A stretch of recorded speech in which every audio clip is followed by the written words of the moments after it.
The Gameboys Universe. Why do we love it so much? Is it just the charm of our beautiful baby boys? The killick moments that make our hearts skip a beat?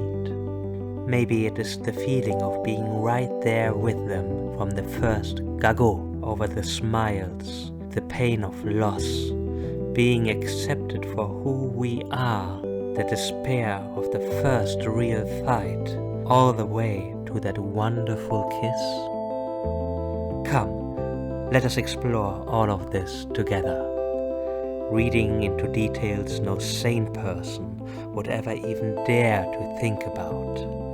Let us review Gameboys, the series. Welcome back everyone, my name is Marc and this is my review of Gameboys Season 1 Episode 3, Strangers Online. Well, or Episode 2 if you watch the Netflix version, which I would recommend slightly more than the YouTube version, but both are great. And please watch the whole show before you watch my reviews. As you noticed, last week no new video and I still have the old intro, so I had a little bit of audio issues with the new approach I tried this week. New editing software and again a new approach, trying a little bit of a voiceover approach. Let me know if that works. If not, we can just change it and try something different next week, right? So, a little bit of housekeeping before we get into the episode. I messed up one major thing. Musical Bits was nice enough to point that out. The clothing that they are wearing in the Netflix version in the first episode in the beginning, the change there, right? I made the whole big spiel about them just trying to get that persona out, right? The streamer persona for Cairo. But in reality, it's the clothing that they are wearing at the end of Season 1 when they kiss. So that's a really nice coming full circle moment and a really clever idea. I just missed it. So thank you, Musical Bits, for pointing that out. And the other thing, last time we talked about Gav being a little bit, let's say, clumsy, right? With his flirting style in the beginning, with the, no, you are handsome, right? That comment, it didn't really flow that well when they first talk on a video call. But I already said back then it's probably better in Tagalog, and we got confirmation on that. And thank you so much to Leo Kloma for pointing that out. This is actually why I'm doing this review show, to be able to engage with all of you, so this was really fun. Thank you.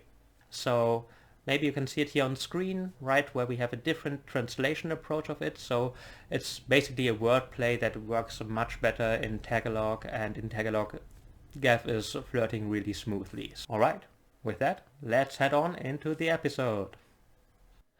Alrighty, onwards to episode 3, Strangers Online. As we all remember, last episode, Kai found out about Pearl. Unfortunately, there was a misunderstanding, and he now thinks that Gav and Pearl are an item. Well, as that goes, now Gav is desperately trying to call him in this first scene, and Kai is not picking up. Gav then tries his luck with sending video messages, which Kai looks at but doesn't respond to. And that is pretty much all that happens in this first scene. However, what is great about this is that it already reintroduces both of our main characters and even carries on some of the elements we see in the fight in episode 12. And that is, for example, with Gav. He's always trying to call him something special, and that is usually Cairo, or the one thing that we all love to hear, baby. Well, sometimes also grumpy maybe, right, Sungit. But here in this scene, he calls Kai by just Kai 2 times. Why does he do that and when? He does it first here in the beginning with the first video message. And there he starts out with Kai. I think here he does that to sort of build a bridge, to make a connection again with Kai, because he already knows that something is really wrong. Maybe he hasn't talked to Pearl yet, but I think at this point he probably has. But either way, he knows that Kai is pissed, and hence he is trying to build a bridge and puts his own feelings aside of wanting to feel special to Kai, right? Remember all of Gav's abandonment issues, right? With his dead parents, with Terence leaving him, and most of all, the death of his grandmother. And that is amplifying that fear of abandonment that Gav is always feeling. So, with that fear of being abandoned again, he is willing to call Kai Kai and put his feelings aside. The same is what he does at the end when he gets sort of desperate, right? And is really just trying everything to pull Kai back in. And this is something that holds up all the way until the end. In episode 12, it gets to its highest point where it becomes too much for Gav. And this behavior is something that Gav does all the way up to episode 12, where he always puts Kai first. And I love it that it's already introduced here at this moment. It's a solid base for the character to already show this off here. This is one of the points I love about Game Boys. Character traits are being reintroduced over and over again in subtle ways. There are no exposition dumps where they can be avoided, and this is such a treat. The other thing is we get reintroduced to the stubbornness of Kai, because, as we notice, he looks at every message that he gets, and he sees all the calls incoming, so he's not completely ignoring Gav. I love it that we see that duality here, that Kai never really shows his true feelings, especially if he is hurting. Then his walls are up, but through his actions, you can see his real feelings. And this, in this case, is that he looks at the messages. Again, something that gets reintroduced over and over again. Best example is when he writes the song for Gav, but still has a hard time saying sorry afterwards. So, this is a short scene in the beginning, but helps us directly back into the characters and reintroduces them quickly to the viewer. Great jumping off point for the episode. Let's see what the next scene holds for us. Queen Pearl, here we go. So, after in the last episode where we just got a brief glimpse of Pearl as a character, we now really get introduced to her. Maybe before we take a look at Pearl herself as the character, let's take a look at the actress first, Adriana So. The actress who plays Pearl is Adriana So. Adriana So was actually born in Jordan. When she was 5 years old, her family and herself, they moved to the Philippines. She was an actress from a very young age, same as Elijah and as Kahoy.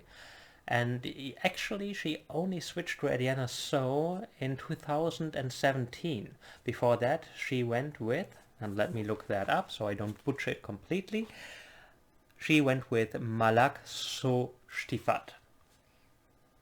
I don't know if that is her birth name or if she just switched the name to be able to be more successful internationally, to have an easier name to remember or to pronounce or to write down in a Google search, right? So, either way, Adriana So, her current name as an actress. She is also playing alongside with Elijah Canlas in Paano ang Pangako, a show on a Philippines TV channel, I think TV5 if I'm not mistaken. And that's quite a different show. It's more in the style of a Spanish telenovela, meaning a little bit of overacting, over-dramatic, right? But it really also shows her range as an actress, that she can fit both roles really well and get the most out of it. So I will probably put in a little clip here. Ang kapatid mo. Isabel! That was quite different, wasn't it? Of course, Adriana So got her own spin-off series, Pearl Next Door, where her character got a lot more depth. And it's a really great watch. I would recommend you watch that right after Game Boys to be prepared for Game Boys Season 2. She styles herself an introvert in interviews, and I think that's also what we see in the beginning before she gets really into her character, and then we see more of Pearl and less from Adriana So. But in the beginning, probably with all the new influences and the new style of filming, that's why we have a little bit of a more drawn back, more mellow Pearl in the first two scenes. And if you remember in the last episode when I said that Kilik is like butterflies in your stomach, that actually is something that Adriana So said in an interview, and I just stole it. And with that, back to the scene. Here we see Pearl the first time in her own home. So we can take a look around her room to see a little bit about the character, right? Get the first introduction going. Let's take a look around here. So first we see music as part of her life. We see a piano, we see a guitar on the bed, which I like very much because she just came back from Gav. So probably she had the guitar with her, and that means maybe Gav and her even play music together, right? And to jam out a little bit. And again, it's also something that is a building off point of the friendship between all three of our main characters here in this case. Well, I'm already counting Pearl as one of the main characters because she is. Queen Pearl is very important to the show. And music is something that all three characters share, and that's already introduced here, which is very nice. Then we see her room is very tidy and structured, something that she shares with Gav. And we also see these esoteric decorations on the wall, right? Those cloths that are hanging on the wall, which already gives us a little bit of an insight that her character is very much open to spiritualistic beliefs. We see that later on with the Zoom calls when they talk about meditation, and in general, she seems to be a character for whom it is very important to self-reflect, which is a great tool she uses to help her friends out. One mystery that we can spot is this red mixer thing in the background. I don't exactly know what it is. Maybe it's the coffee machine, the red one that we see in Pearl next door. If anyone knows what that is, please let me know. I would be curious. But that is pretty much what her room gives us, and so just to summarize what we see here, it's that she's interested in music, that she's open to spiritual beliefs, and that she seems to be very collected and structured as a person. So those are the three visual clues that we get here. Then from the call itself, we get the impression that her family is quite well off. Again, here her English language skills. So Pearl uses a lot of English phrases, much more so than any of the other characters. In the Philippines, as far as I am aware, if your social economic background is more towards, let's say, middle class and a little bit higher up, right, you also use English quite more frequently, because especially when we talk business and economics in general, it's important for a character and a person in the Philippines to be able to handle English well. Just more than just a few words here and there. And then we come to one of the really interesting points here. So, Pearl is very protective of Gav. With the BL series, we now already get the fear, oh my god, is she going to be an obstacle, right? They were together in the past. Is she maybe trying to sabotage this new blooming relationship? And for the most part, the show presents her as a possible obstacle, playing with our expectation that we get from other BL series that it will be the same here. But, what I always like to say, this show Gameboys is sort of like the Game of Thrones of BL series. Meaning Game of Thrones really shatters common tropes in the fantasy genre. This is the same what Gameboys does, but for the BL genre.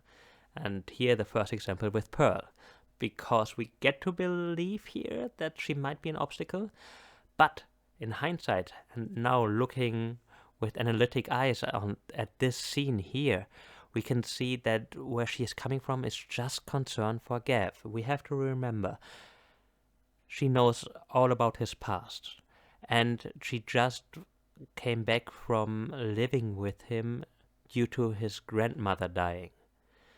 So she is very much afraid that he is lonely and maybe he is being taken advantage of in this new relationship, or that, and that's also something she points out, he might just use Kai to not feel too lonely, not in a malicious way, right? Just that he needing somebody in his life and needing to feel comfort and needing this relationship, maybe doesn't really see Kai for what he is, but it is more convenient that Kai is there. Hence her questions on why he is even falling for Kai, which is also a great storytelling tool to get finally Gav's perspective on what is it about Kai that he loves so much. And we get to see that here, right? First off, standard beginning for a relationship. He just thought Kai is cute. Then he watched more of his stuff, stalked him a little bit, and liked what he saw, right? So what we can tell here that Pearl is not really convinced, right? Because, again, let's be honest, a streamer persona, the online persona that you present, it's not the real you. However, when we date, we also present our best selves, right? So how much of a difference is there really? Either way, Pearl is concerned that this is really a good thing, so she is quite guarded about the whole topic. But grudgingly agrees that she will support Gav here. But I think she's not quite on board yet, which we see with her Facebook post later on. So for the rest of the scene, what do we see on Gav's side? He is again in this frame where we have the black and white picture with him looking sad in the background. Again, with Pearl leaving, him being alone in his house again. I think this is a great reminder of, right, Gav is really lonely. And there's a sad part of his life just behind him. And now he is feeling vulnerable again, with Kai being mad at him and Pearl not being at the house anymore. So great choice of scenery for Gav here to reintroduce that. And the last aspect of the scene that I would like to point out is the first mention, indirectly as it is, of Terrence. With the, well, no, that's over, we are not getting back together, from Gav. Right? Here we see one of the things that the show later on retconned a little bit, and that's the relationship with Gav, because the building blocks that we see here don't fit the narrative later on. This is again to reiterate just the nature of the beast with how the whole show is conceived, right? We had originally only 4 to 5 episodes and got more and more episodes, which was great because it broke with standardized story arcs for the boys love genre, but here and there we see little details that don't quite add up anymore. Here with the ghosting comment from Pearl, because as we know, Terrence broke up with Gav, and Terrence was the one not being able to deal with the situation. So as far as we know from later on in the show, Gav didn't really do something wrong, and he didn't really ghost anyone. So the only way how we can explain it to still make sense is that he ghosted Pearl as a friend after Terrence left because he closed himself off from the world, right? He basically, from what we hear from Pearl later on, was in a depression. And maybe that's the ghosting she's referring to, that he says doesn't count.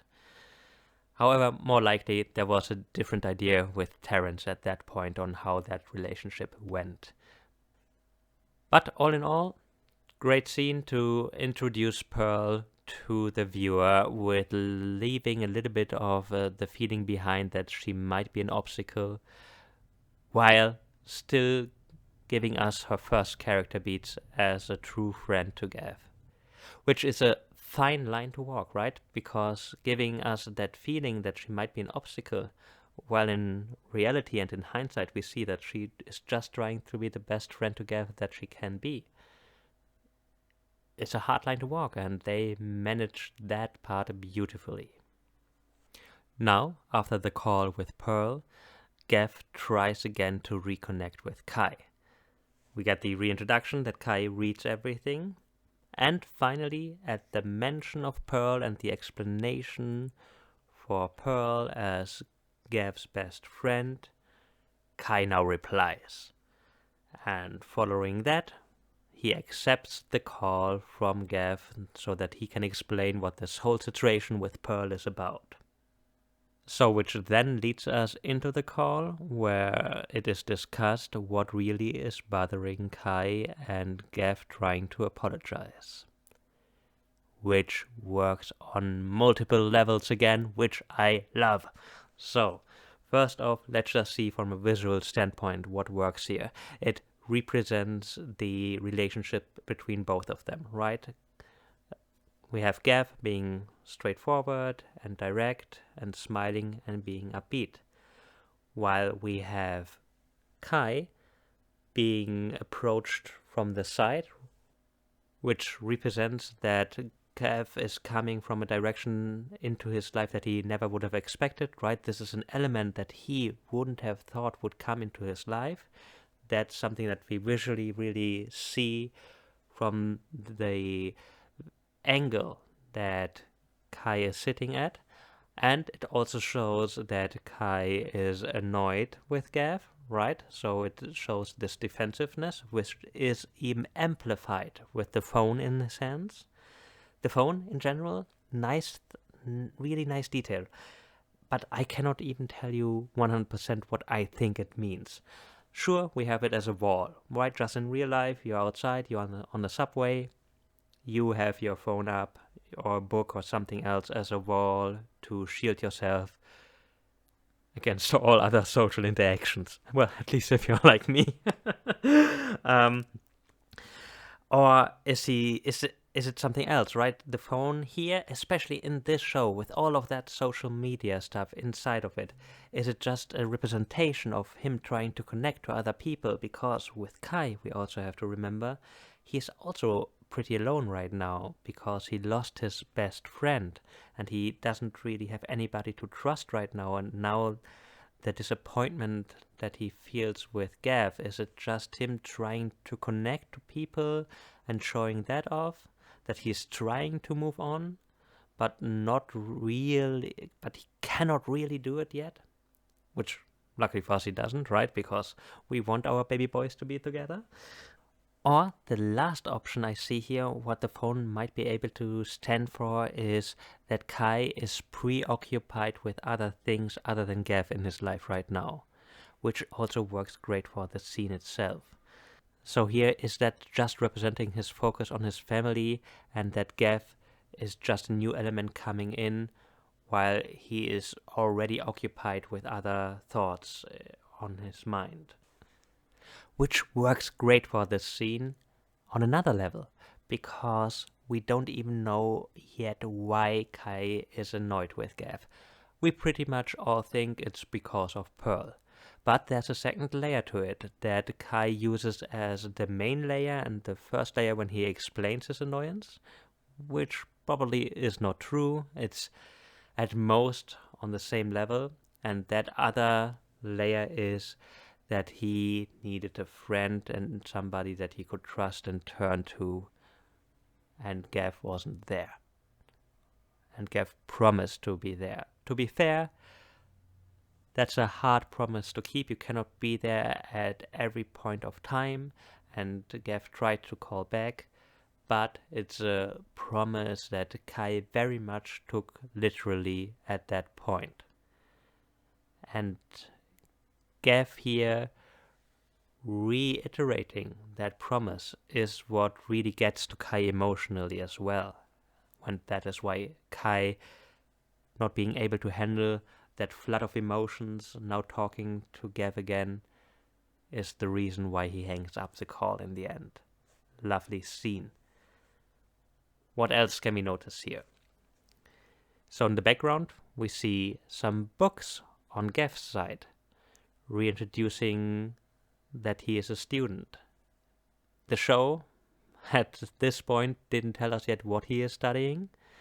With one of the later scenes, I would love it to be something art related, but we will get to that in one of the later scenes. And on Kai's part, it's less about the scenery for me here and more about the body language. We already talked about the angle he is sitting in, but what we also notice is Kai leaning forward and leaning backward, showing when he gets more open and is more willing to share his inner feelings with Gav, and when his walls are rising up again, because Gav is taking the joke with Kai being jealous a little bit too far, while Kai is still very much hurting at this point. So, bam, up go his walls again at this point. Clearly shown by him leaning back here in this scene again. Lovely stuff. And then for this scene, there are two more things I would like to point out. The first one being the feeling of being right there. The video call format for this show was one of the basic ideas around the show, right? One of its origin points. And let's be honest, a gimmick when it was originally thought of. And just something to work around the pandemic. And everybody probably thought, well, this probably won't work for a whole season. But it did work. 90% of the show, if not more, are video calls. Why does that work so well? Especially here with this scene, I think why it works so well is we are not that used to it, to be the whole format of the show. And because it's there all of the time, it feels like we are part of this Zoom call, especially with the pandemic right now, right? We are all used to video calls, or much more of us are used to video calls right now. So it feels more like we are connecting to the characters directly, really amplifying this feeling of being there with them. So this is due to the current situation of our current lifestyle changing. I think that is a big part of it. But also with the angles of the cameras and that being the whole way how the show is presented, it feels like I am looking straight at Gav, right? That he's smiling at me here. I feel the connection there. Or when I look at Kai, I feel like I annoyed Kai, right? I did something to Kai that is making him annoyed with me. And this feeling of being there is really carried by the video call format. And that is, I think, why it works. It might not work so well in 10 years, and it probably wouldn't work if all the shows around the globe would do this. But since it's special here, and since it's a current situation, that's why it really, really works right now. But I think that's also the reason why we see for the second season that they might step away from that. I strongly suspect there will be additional video call scenes in the second season, but I don't think it will be as big of a part as it was in season 1. But we will see. And the last thing I want to point out about this scene is the acting of Kohoi and Elijah. They are both actors from a very young age, and it really shows. They know their craftsmanship. What do I mean here? So, for example, let's take Kai. He's already annoyed when the call starts, right? We see it in his eyes and in his general resting place of his facial muscles. But what is great when his annoyance gets higher because of the jealousy comments from Gav, that's when you see his chin muscles tightening. And it's really subtle acting, which is important because you are so close to it, right? The subtleness should be enough, and it is enough. So they put exactly the amount of acting in here that is needed to convey the emotion to feel real. Kohoi here at the beginning of the scene, right? His whole face is lit up. He's so happy to see Kai again that he gets the chance to reconnect. His face is just lit up. His eyes are smiling, his mouth is smiling, right? He is happy. But when he notices that his comments are making Kai angrier and more upset, while he still tries then to be upbeat and still tries to keep up this happy persona with the smile, you see how the smile leaves his eyes. And even better, you see some fear replacing it while the scene goes on, because he fears that he is losing Kai here. Amplifying again the character trait with the abandonment issues, right? That's why his emotional response is so extreme to the fear of losing Kai at this point already, while still again feeling real, right? There's not this big emotional outbreak. It's just subtle in his eyes, conveys the emotion, feels real, and you have to be good at acting to pull this off. So really recommend our two main actors here. They're both doing a great job here representing their characters. Now we have a quick scene on screen time where we have a chat between London and Cairo. It basically just reintroduces that there is some tension between the siblings, probably in combination with the situation that the father is in the hospital. Again, we already know why. It's because London tries to find somebody to blame, and unfortunately at this point is blaming Kai a little bit about the whole situation that the father is in the hospital. Not completely unreasonably so, but taking everything into context, right, it would be quite unfair to blame Kai here. What is great about this little scene, however, is that we again see this tool that is used for the inner monologue. Again, something easily done in books, but here in the show they have this wonderful tool of a character typing out his inner feelings, deleting it, typing something new out, deleting it, typing something new out, and then hitting send, which works great to show off inner struggles that the characters have. In this case here with Kai, we really see that Kai wants to visit his father, and that it takes him some time to calm himself down again, to accept that he cannot visit right now. First, he just wants to find ways around it, but he takes a step back and then realizes, okay, my brother is already hurting, mother is already hurting. I have to take a step back here and accept the current situation. Great tool, and a great way to use this tool, to use such a short scene like this one here to show this part of the character off, to show where Kai is right now, right? That he right now takes himself back and tries to control his own feelings, but that also leads to his isolation from the family, because he's not really connecting back with his family. On to the next scene, we directly stay on screen time, and here we see Pearl's post. First time watching this, I thought, oh, they're really going with the ex-girlfriend obstacle standard trope for boys love. But in hindsight, again, why does Pearl post this, right? It just feels like a post to show off, right? Gav is mine, back off Cairo. But what it really says from perspective is she stayed with her friend who was depressed, with Gav. Now she moved back home. She knows he's alone again. She knows that he is even in a little bit of a lover's quarrel with his new crush.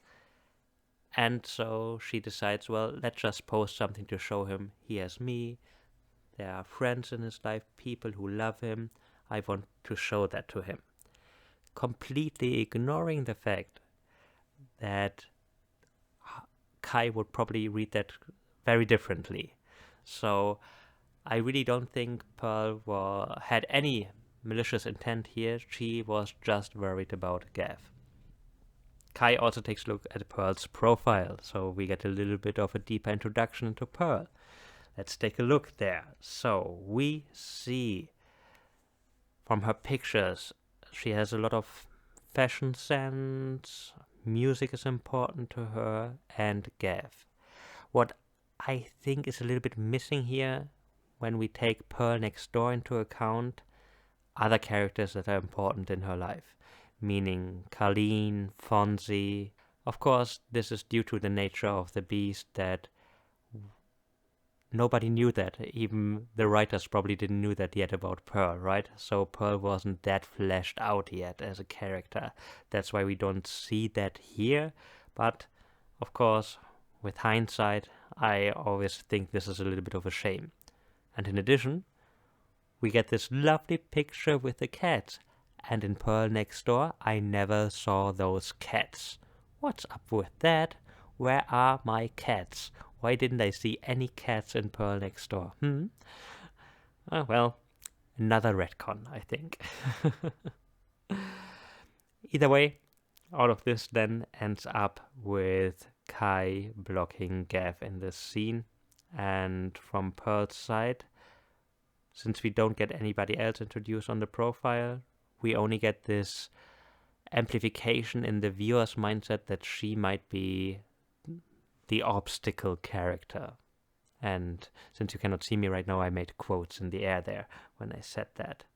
Which she really is not, but we will get that in the next couple of scenes where we finally have the reveal of what kind of character Pearl will really be for this show. Now to the second call between Gav and Pearl. Again, for the background here, we have Gav with the set background, which still fits, and the same background for Pearl. I think this is most likely due to both of these scenes being shot at the same time.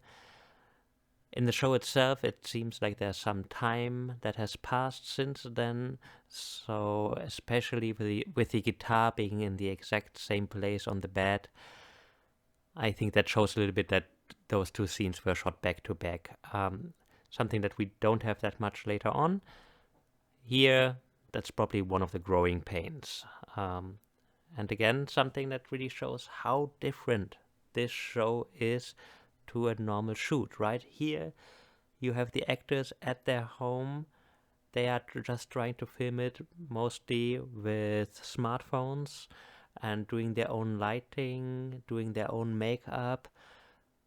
And the directors are just also probably on another smartphone in a Zoom call trying to give directions, but that completely breaks up normal responsibilities, right? So where's the set designer, right? Or the person responsible for continuity, right? That probably would be something that somebody with the task of checking if everything works out in the grand scheme of things has to look for. Great example here would be Lord of the Rings, right? In a shoot like that, it's super important that characters wear the exact outfit that they are supposed to wear in the shoot. So something more important in movies, right, where you really film one thing that happens in the beginning, next scene you might be filming something that happens more towards the end. For a series like this, you are more likely to just shoot a smaller time frame. So this is less of an issue, but since we have here this special situation that there is nobody directly there, something like this probably slipped in the beginning until they got used to the new processes they had to work with. However, that being said, again, this is something that makes Gameboys so great, because all of those normal roles were broken up, right? On a normal set, you have clearly defined roles. Everybody knows what is expected of them, right? They are, for the most part, in this production, everybody is a veteran, right? So they know what they're doing. But here, they had to approach things differently. So you have more input from the actors. They might decide on how to frame something, or they might make recommendations what is possible at their house. Fresh eyes on something, and have to come up on the spot with new ideas how to handle problems. And this situation, right, where you break out from the normal standards, the formulas that you are working with on a day-to-day basis in your industry, that is the chance where everything can go horrifically wrong, or, like in Gameboys, you get something really beautiful. And like I already said, with Gameboys, we were so lucky, we got a pearl. Well, we got to pearl the character, but the show itself is what I meant here.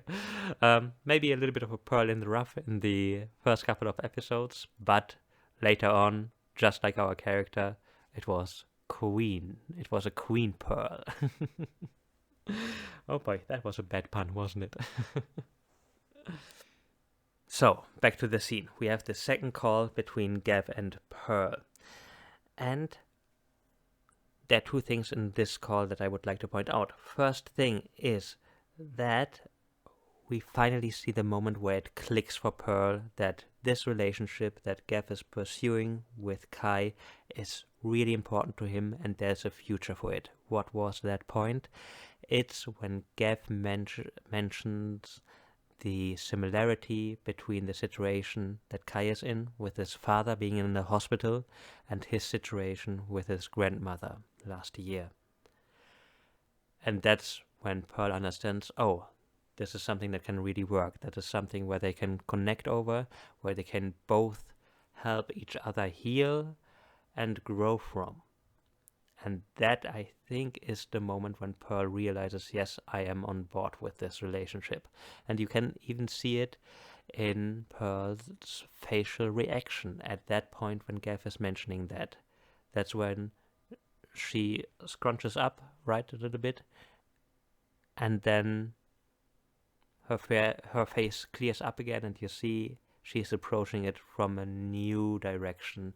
And I think here we have the turning point, getting to the Pearl we all know and love. The other thing I want to talk about in this scene is the retcon that we talked about earlier with the Terrence relationship. So let's take a little bit of a look at the Instagram that we see in this scene. So while Pearl and Gav are talking, Kai is checking Gav's Instagram. He originally wanted to block him, but then you know how it is, right? You go on there and you stay for a while browsing through the profile.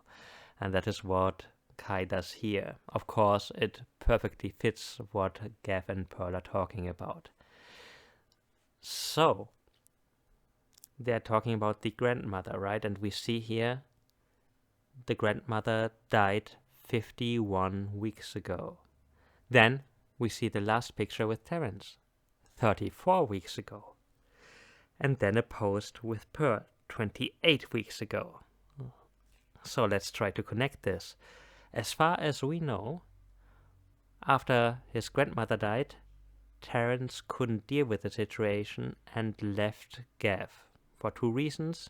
He didn't know how to make Gav happy with all of the depression, and as we learn later on with Terrence, the pressure from his parents to have a heterosexual relationship that he wasn't ready yet to come out to them. That's the other reason here why Terrence couldn't deal with the situation. However, when we see here that after 17 weeks they still seem to be together and happy, that strikes me as a little bit odd.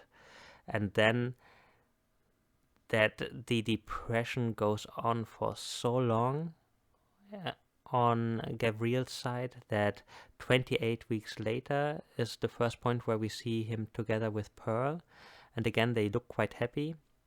Does it make sense? I don't know. I don't really think it reinforces the narrative. Realistically speaking, of course, even if you are in a depression, right, if you have people around you and they're with you, there are moments when you are smiling, and you would probably smile for a picture. But taking the time frame into account and how the general narrative goes, in a TV show you wouldn't really show it off like this, right? You wouldn't plant those seeds if that's not really what happened. Again, I think here the original goal with the Terrence relationship was really more that Gav might have been the one who was the one cheating, and that's why Terrence left after he stood by him through all the pain with the death of the grandmother. And I think that might have been one of the original ideas that was tossed, and I think it was good that it is tossed.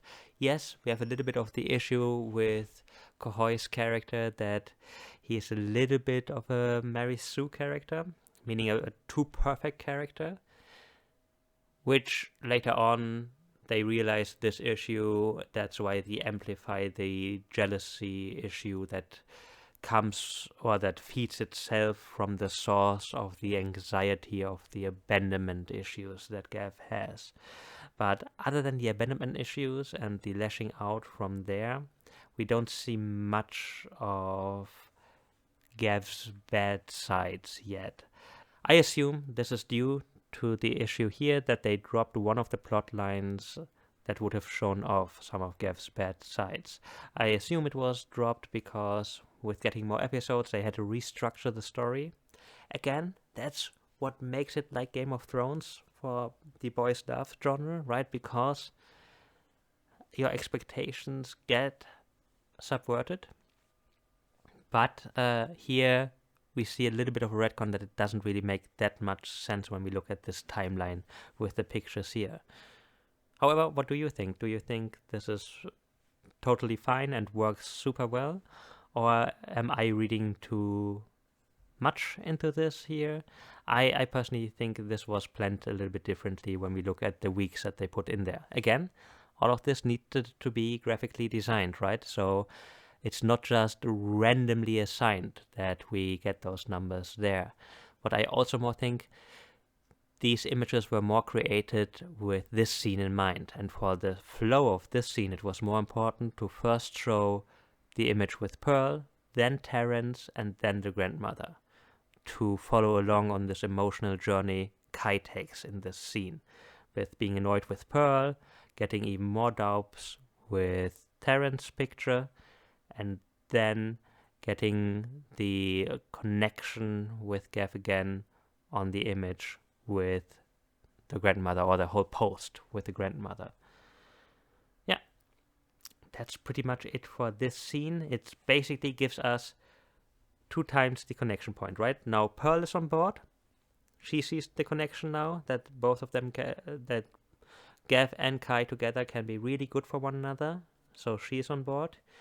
And we see Kai stopping in his tracks of just getting rid of Gav in his life, because he sees this connection point between the pain he's going through with his father and the pain Gav went through in the past with his grandmother. Okay, now it is 3 days later. Gav and Pearl have a plan on how to win Kai back.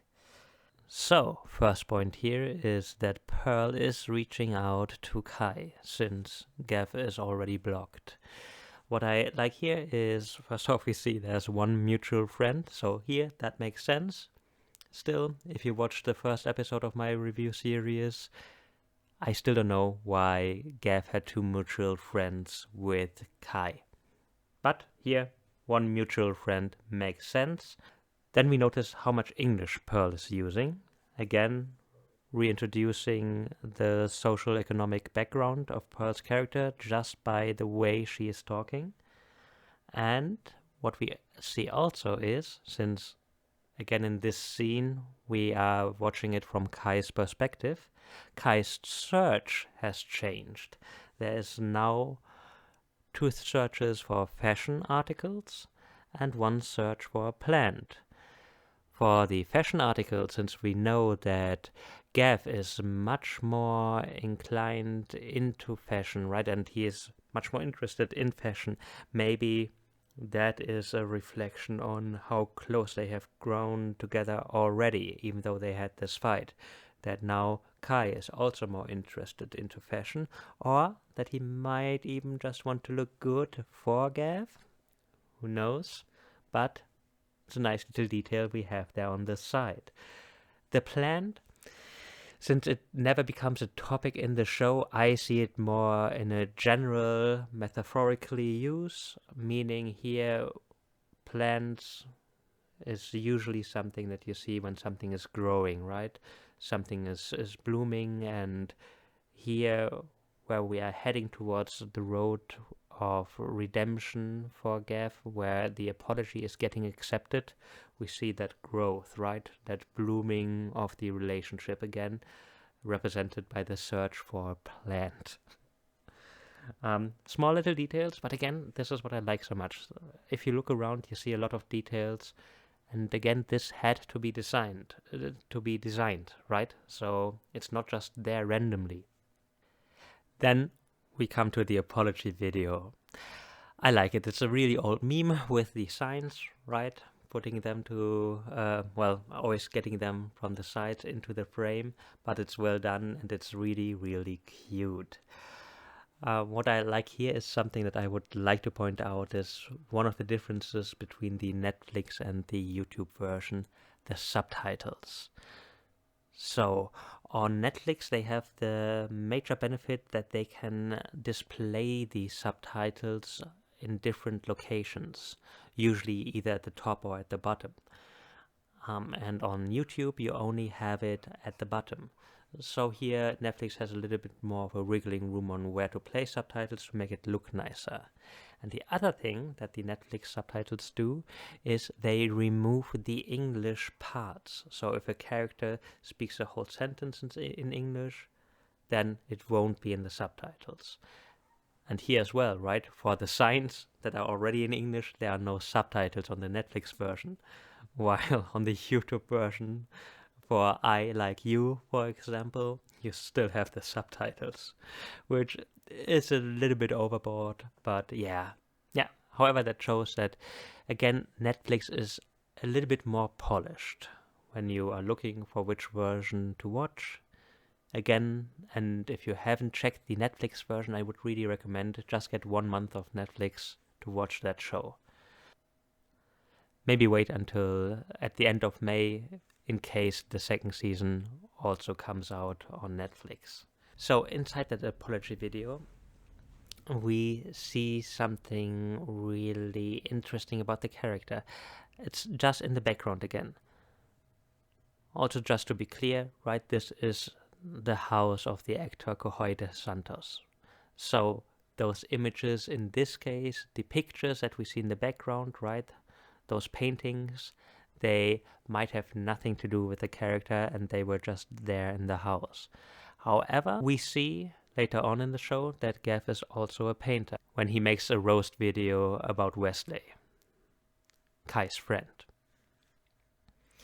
So with all of these paintings in the background that we see on multiple occasions, and here is a good spot to point those out, I'm really curious about what Gav is studying. I would really love it to be something art related, or that later on it comes up because he has a guitar, right? So he is into music, and we see all of those paintings, and later on we get the mention that he painted something.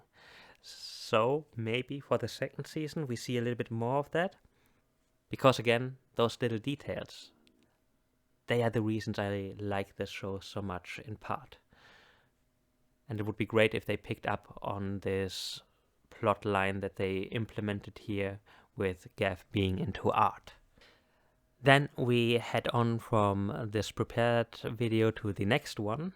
So the first one was on Instagram. Then we get a more private affair with the video being sent directly over Screen Time to Kai.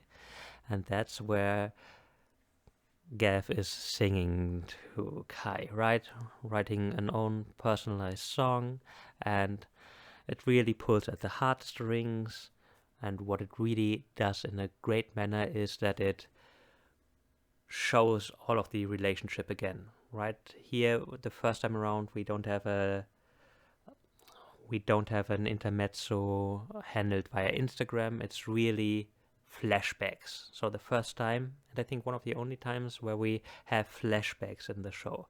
But again, together with the song, this really reinforces on how much in that short time frame they already got closer. So I really like it for that. I think this is also something that comes this early because the show originally only expected to have a couple of episodes, right? So that's why we already have this coming full circle moment in this episode. This, in combination with the Terrence theme and some other parts of this episode, really show that I think at this point they were not aware that they would have more episodes. That's something that they only realize with the next episode, and that's why we have some elements in this episode that from a story arc perspective feel a little bit off. But again, this is what I like, because it breaks with those standard tropes, those standard formulas that we already get an episode like this here. And while it feels a little bit unusual, what it also does, it plays with our expectations, right? Since this already feels like a coming together and an end point, you really feel like it's coming together, and at the end of the episode you expect them to meet because of all of this build-up. One of the nice things on the side is that one of Kohoi's life goals was also to publish his own single at some point. I think this was a small stepping stone towards that. Later on, of course, he published Lagi Lagi. I think you can check that one out on YouTube, but it's probably also available on Spotify, Amazon Music, and all of the other lovely places where you can get music. And the last thing I want to point out about this scene here is the term game or playing with one another. The show is called Gameboys. And this is a reintroduced theme that is coming up over and over again, right? It's used in the song here, right? This is real love. It's not just a game for me, but it's something that's used over and over again. Sometimes as a positive thing, right? Where we have this pass or play and this coming together point over the game. But also we sometimes have it with don't play with my feelings. So it has this duality that we also always see in Kai's character, and with Kai's character being the more prolific gamer, I think that works really well. So again, they build something up here that can be used in several ways on several levels and work at the same time. And that is so important to do for a show like this. If you want to make it feel impactful and to make it feel like it's something special, you need to seed it exactly like Game Boy seeded all of their information and all of their story points, because that way you have something to build upon, right? It doesn't come out from nowhere. We have the metaphor of gaming and playing reintroduced over and over again throughout the show, so that gives them a lot of weight, especially emotionally, so that they can use it really effectively later on. They use it a little bit with the pass or play. However, I think that's something that can really build upon in season 2. So again, I'm curious if that will be reused in the next season. So, after we now got Kai into accepting the apology call, let's jump into that scene. So what I like here is that after Kai accepts the apology, he also says from his side that he overreacted. Again, this feels so real, right? After a fight, you both come together again and both sides admit to their wrongs. In this case, Kai just made a decision that everything, right, nothing is coming from a good place. Gav is just playing with his feelings, and that's the basis for his decision of blocking him. So he basically just says, I overreacted. There was so much going on in my life, and I didn't know how to deal with it, and that's why I overreacted. And I love that so much. That feels real, and that makes you... For me, I then could relate so much better to Kai, right? Because I saw, well, yeah, he sees that, and I see his situation. It makes sense. It's a good connection point for the viewer to the character. For the scene itself, there are two things I would like to point out. One, on the acting again, because it was a cute moment. After Gav reintroduces the point that he is still... I'm still your guy, right? That's something that he said in the first or second episode. Again, for the Netflix version, it will just be the first episode where he said, I'm your guy. And he says, I'm still your guy. And that got to Kai the first time around, right? That really made him feel special, and he really liked that. And now it happened again. And here you see Kai biting his lip a little bit when Gav says that. It's really cute and subtle, but it works really well to show that Kai really gets flustered by Gav's advances. And the other lovely part about this scene is the camera movement. What I like especially is when they use it, like in the scene earlier, to show when they're connecting more. So here, when Gav is starting into explaining the situation with his grandmother and how that felt, that's when the camera moves closer to Kai's face. And I like that so much, right? It shows the crumbling of Kai's walls. That is shown so well in this whole episode, how Kai's walls are being reduced over time, little by little. You especially see that after this scene as well, where he posts that he's glad that he made a friend today. Of course, that is not what Gav wanted to hear, because he sees that a little bit different than a romantic relationship. But I think for Kai it's really important that he first off builds this trust that he would also have with a friend. So even though he then deflects and says, no, I meant this cute dog, he really meant it, I think, that he is now trusting Gav. And that was his way of expressing that. So cute. Before we go on to the next scene, however, I would just like to point out that we have a lost scene here. Not a lost scene, but a scene that is added in the Netflix version. And that scene is on screen time, where Kai accepts Pearl's friend request. And they have a little bit of a chat where Pearl basically says, if you want to hear any gossip or any of the private details about Gav, I'm your girl. So we have this connection point between Kai and Pearl there, which is important for the next scene that we are heading into, to explain a little bit on why they already feel so familiar, right? So we have at least a stepping stone here in the Netflix version that they are starting their own friendship. Then it doesn't come out of the blue when Pearl calls him in the next scene. And with that, onwards to the next scene. Here we start with a call from Gav to Kai, and when he picks up, we see that Gav is in his car, because he will be driving to visit Kai, who of course doesn't believe it, because even though his walls are being reduced over time, that's still something that is too out of the blue that he doesn't believe it to be true. However, in the acting, in multiple moments in the scene, we can see that Kai is actually excited in the first moment, and then he starts doubting. So it's a really nice touch on Elijah's acting there. The thing I would like to point out is the reprisal of "You are bad of hearing." That's again Gav who is saying that to Kai, First time around he said it when he first told him that he's cute, right? And this time around it's again when he's saying that he will be visiting. So this is used on multiple levels again.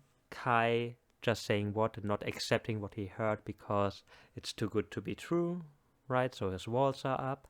And Gav just like a bulldozer ramming against that and saying, no, you heard me, and I really said that. And I like that they reprised that here. Again, probably due to them thinking that they were heading close towards the end at this point. That's why all of this is here. But as we know, we still have quite a lot more of episodes to go here. So, yeah, it just breaks again with the normal formula of a boy's love. So especially, just to make the point here, right, in other boys' love and other romantic stories in general, you have that element, right, of where, they going to meet, they are going to connect, right, and then they don't, right, and you have this cat and mouse play over and over again usually. But what makes it so special here is that on every subconscious level they build up to it really being that moment, right? They are making all of the circles complete, right? All of the narrative arcs are being completed. You had that song that showed all of the flashbacks. Here, the reprisal of things they said to one another. You have this, the whole story is coming together moment. And that's why you get really shocked later on when they don't meet, because everything is coming together too perfectly from a narrative standpoint. And that's why I love it so much, because I was really surprised. Right, when you watch a lot of shows, read a lot of books, at some point you get used to normal arcs, right? And you know what to expect, you see the signs. And here, I got surprised and I loved that.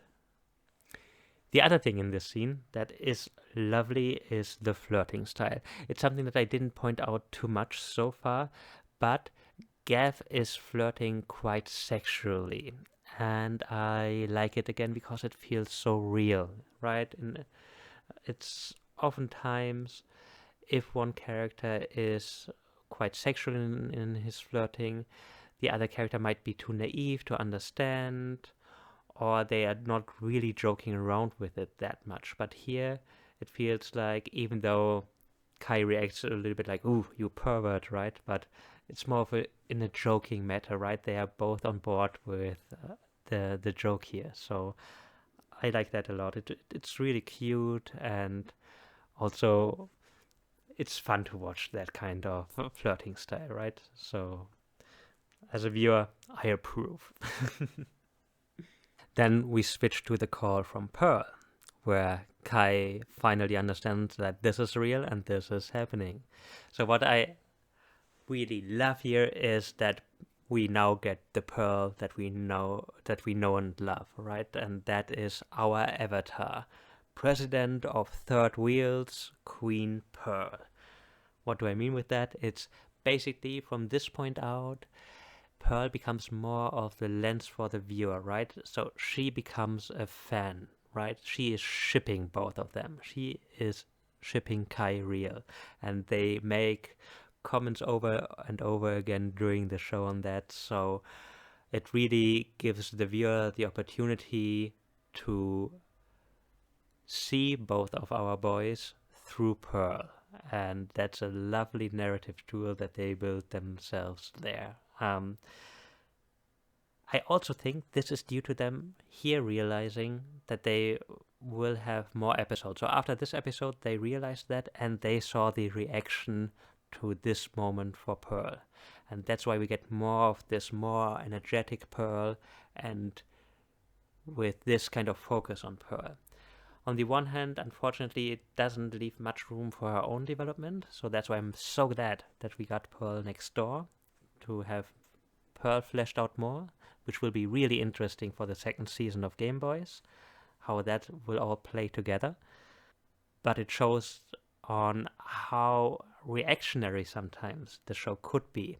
And Usually reactionary is a term that is used in a negative light. What I want to point out here, I don't think it's negative here, because here you see they connected directly with the fans, with the reactors. They had Zoom calls, they talked with them, and when they got more episodes, all of that feedback, all of that information, what people liked, and where they had strong emotional responses to, right, they could reincorporate that into the scripts of the next episodes. And I think that was really to the benefit of the show, because they pulled more and more on our heartstrings. The writers are really good, and they would have done a great job anyway, I think. But this is an extra boon, this kind of feedback and direct feedback, and seeing the reaction and being able to incorporate it on the fly. I think that's something that they really appreciated in the writer's room. Or, well, maybe Ash really appreciated it when he was writing alone. I don't think they had multiple writers. But I might be wrong. I have to look that up. Then we now see, after Kai accepts that this is the reality, I love that shift from happiness on his face to hyperventilating when he, oh my god, it's real. He's really coming here. And you really see that moment, and it's lovely. Then we see his chaotic side, right when he tries to get ready for the date and is throwing his clothes all around the room, stuff like that. That's really cute. And then we get a fan service moment where we have Elijah shirtless, so always nice to see that, of course. But what I like as well here is the reintroduction into his guarded stance of, I will not say if I'm really happy or what I really feel when it's a good feeling. What we have here with Pearl, right? When she asks him if he is excited and he says no. While his actions clearly say the opposite. That's also something that is carried on throughout the show, right? That Kai's action really show how he is feeling. And that's important, because he, at this point in his life, is not really able to convey all of his emotions just via communicating. That's also causing some of the issues later on. But it's important that Gav is already aware and usually handles that part really well.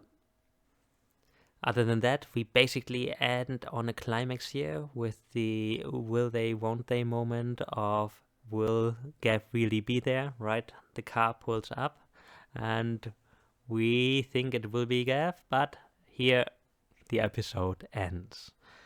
We then get a credit song which really explains all the feelings from Gav's side again. So it really, if you read the song text, right, it shows what Gav is feeling towards Kai. And I really like that, because this was a major part of this episode, showing why Gav is in love with Kai, and getting that reintroduced in the credit songs here really works well. So a lovely ending to a lovely episode. And with that, let's head on to my conclusion. Okay, here we are. What an episode. So I think it really works well as a stepping stone. Yes, it might not be the episode that we remember the most, but it really reinforces and reintroduces all of the major character points for Gav and Cairo, and it introduces Pearl. And Pearl, we all love Queen Pearl. It's really fun how they subvert the tropes here with the character and get the introduction of Pearl in this episode, and actually in the last scene where we really see her as our avatar, right, cheering on Kyril and being the president of Third Wheel. So it's lovely to see that already being introduced here. In general, this is sort of the breaking point, I think, where this was the last episode where they only thought they had a couple of episodes. So now, with the next episode, they realized they would have a couple more. And this is why in this episode we sort of saw everything already come full circle, what was there so far. But now, with all of that coming full circle, We are now looking forward to what they come up with in the next couple of episodes to reintroduce new plot lines and what they have to retcon. We talked about that a little bit earlier with the Terrence relationship and some of the minor details that we talked about before in this episode. So in general, lovely character work, great acting in this episode.